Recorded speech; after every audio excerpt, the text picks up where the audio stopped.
মাননীয় প্রধানমন্ত্রী, আপনার কাছে আমাদের করজোর অনুরোধ, এই যে আসছে যে জুন বাজেট আপনারা অধিবেশন করবেন, বাজেট পাশ করবেন, অন্তত সেই বাজেটে যেন আমাদের পে স্কেলের বাজেটটা একটা কোনায় থাকে।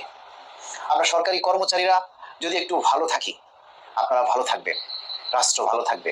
এই যে আমি কখনো আমার নিজের জন্য বলি না, আমি সবসময় যে নিম্ন বেতনভুক্ত কর্মচারী আমার ভাইয়েরা বোনেরা যারা চাকরি করে, সবসময় তাদের কথা বলি, তাদের কথাগুলি তুলে ধরার জন্য চেষ্টা করি। আরে ভাই, একজন ভালো আছে, 10 জন খারাপ আছে, 10 জন ভালো আছে তো 100 জন খারাপ আছে। প্রত্যেকটা মানুষের আর্থিক অবস্থাটা আপনি চিন্তা করুন। একজন সাধারণ মানুষ হয়ে, সরকারি কর্মচারী না, একজন সাধারণ কর্মচারী হয়ে, একজন সাধারণ মানুষ হয়ে চিন্তা করুন যে 10-11 বছর পর্যন্ত যাদের বেতন বাড়ে না, তাহলে সেই 10-11 বছরের আগের বেতন দিয়ে 10 বছরের পরে কিভাবে চলে? 10 বছর আগে 1 কেজি চালের দাম ছিল 25 টাকা, আর 10 বছর পরে সেই 1 কেজি চালের দাম হচ্ছে 80 থেকে 90 টাকা। তাহলে প্রতিটা জিনিসের ক্ষেত্রে এভাবেই আপনি হিসাব করুন। 10 বছর আগের 15,000 টাকা দিয়ে 10 বছর পরে কি চলা যায়? প্রতি বছর বাড়িওয়ালারা বাসা ভাড়া বাড়ায়, বিদ্যুতের দাম বাড়ে, গ্যাসের দাম বাড়ে, জিনিসপত্রের দাম বাড়ে, বেতনটা শুধু বাড়ে না।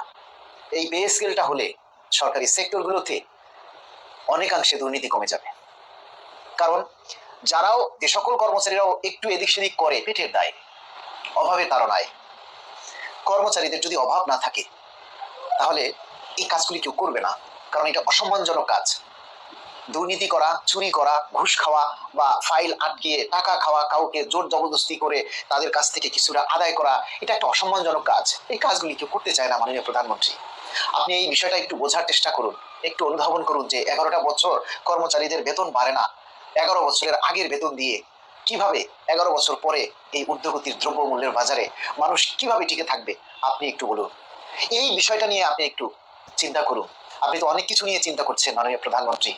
আমাদের এই আপনার রাষ্ট্রের এই চালিকা শক্তি যারা যারা আপনাকে সহায়তা করবে প্রত্যক্ষ এবং পরোক্ষভাবে, এর মধ্যে ডিফেন্সের সদস্যরা আছে, সাধারণ কর্মচারীরা আছে, সবার একই অবস্থা। সবাই আজকে খুব খারাপ অবস্থায় আছে মাননীয় প্রধানমন্ত্রী। আপনি একটু দৃষ্টি দিন আমাদের দিকে, আমাদের এই পে স্কেলটা বাস্তবায়ন করুন। আমরা চাই জানুয়ারি 26 থেকে আমাদের এই পে স্কেলটা বাস্তবায়ন করুন, এবং আগামী জুন মাসে যে বাজেট হবে সেই বাজেটে আমাদের এই পে স্কেলের অনুমোদন করিয়ে নিন। আমরা একবারে চাই না, ধাপে ধাপে প্রয়োজন হলে দিন। যদি আর্থিক সংকটে থাকে কিছুটা বাস্তবায়ন করুন, 6 মাস পরে বাকিটা দিন, 1 বছর পরে বাকিটা দিন, তবুও আমাদের পে স্কেলটা বাস্তবায়ন করুন। সরকারি সাধারণ কর্মচারীর মুখে একটু হাসি ফুটিয়ে তুলুন। আপনার কাছে এটাই শুধু প্রার্থনা। প্রিয় কর্মচারী ভাই ও বোনেরা, আপনারা অনেকেই দেখছি আপনাদের এই পে স্কেলের দাবিতে আপনারা এখনো চুপচাপ নীরব দর্শকের ভূমিকা পালন করেন। আরে ভাই, রাস্তায় আন্দোলন দিতে গেলে অনেক কিছু হতে পারে, কিন্তু সোশ্যাল মিডিয়ায় আপনি দাবিটা তুলে ধরতে গেলে কিছুই হবে না। আপনার একটু সহযোগিতা চাই। সোশ্যাল মিডিয়াতে আমাদের এই দাবির কথাগুলি সবাই মিলে একটু তুলে ধরুন, যাতে মাননীয় প্রধানমন্ত্রীর দৃষ্টিগোচর হয়। ধন্যবাদ সবাইকে। আল্লাহ সবার জন্য মঙ্গল করুক।